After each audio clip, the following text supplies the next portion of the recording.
이번 순서는 공모전 바로 알기입니다. 올콘 파트장이자 한국경제신문 대외협력국의 박재균 차장 나와주셨습니다. 안녕하세요. 네, 안녕하세요. 네, 올해를 마무리하면서 심사위원들을 대상으로 한번 조사를 해봤는데요. 어떤 조사죠?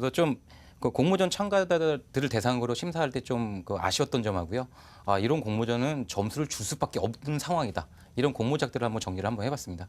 그러면 심사위원들이 꼽은 아쉬운 점 어떤 게 있을까요? 우선 가장 많이 나왔던 부분이요. 확신성과 자신감 결여라는 의견이 있었는데요. 이게 어떤 의미냐면 열심히는 했는데 자신감이 없어서 이게 발표 대회에 대한 부분인데요. 어떤 발표를 할 때 아이디어 부분이 상당히 좋았던 부분이 있었는데 그 자신감 결여 때문에 점수가 안 나온 경우가 있다고 하더라고요. 네, 듣기만 해도 참 안타까운 경우네요. 아이디어가 아무리 좋고 준비를 아무리 잘해도 발표를 못하거나 확신이 없다면은 이제 전달이 잘 되지 못하겠죠. 그럼 또 다른 아쉬운 점 뭐가 있었죠? 예, 두 번째로도 설득력이 약하다는 얘기가 나왔는데요. 설득력이요? 예, 설득력이 이게 좀 표현을 더 잘했으면 좋겠다라는 네. 의견들이 좀 있었습니다.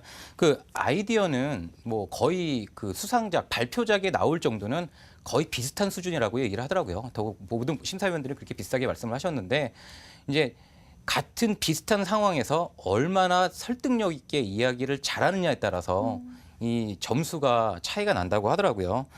그럼 반대로요. 이번에는 심사위원들이 점수를 많이 주고 싶은 공모전 어떤 것들이 있을까요?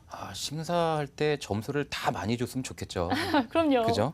근데 그 보통 공모전에 뭐 순위를 매겨야 되니까. 네. 근데 첫 번째로 가장 많이 나왔던 게 분석을 상당히 많이 한다고 그러더라고요. 기존과 좀 변경됐던 게 그 보통 기존에 보면 그냥 아이디어에 대한 아이디어 공모전을 기준으로 봤을 때 아이디어만 분석해서 아이디어에 대한 부분만 그냥 제출을 했었는데요. 뭐 지금 보면 학생들 뭐 법적인 문제, 뭐 저작권이라든지 그리고 시제품이 있는지 없는지 그리고 이런 모든 부분을 다 분석을 해서 방향성 제시까지 하고 공모작을 접수를 한다고 하더라고요. 이런 작품을 보면 전문가들도 깜짝깜짝 놀랄 때가 있다고 하더라고요. 네, 그러면은 단순한 아이디어 제공이 아니라 거기서 뻗어나가서 다양한 분야로의 이제 분석이 필요하겠다는 생각이 듭니다. 그럼 다음으로요, 또 어떤 공모전들 점수가 주고 싶을까요?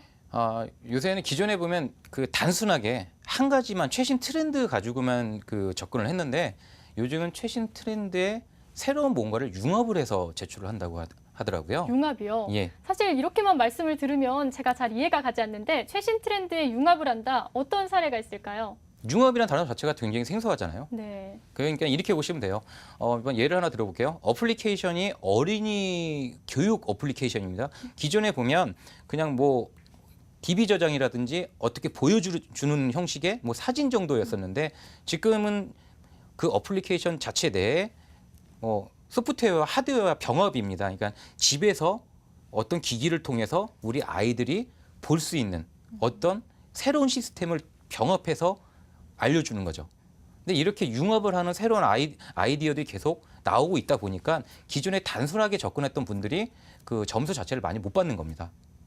제시한 질문에서 기존에다가 플러스 알파가 있었을 때 좋은 점수를 받을 수 있겠군요. 그렇죠. 뭔가 새로운 접근 네. 방식이잖아요. 그렇죠. 예. 그런 분들이 참고하면 굉장히 좋을 것 같습니다. 오늘 말씀 고맙습니다. 네, 고맙습니다.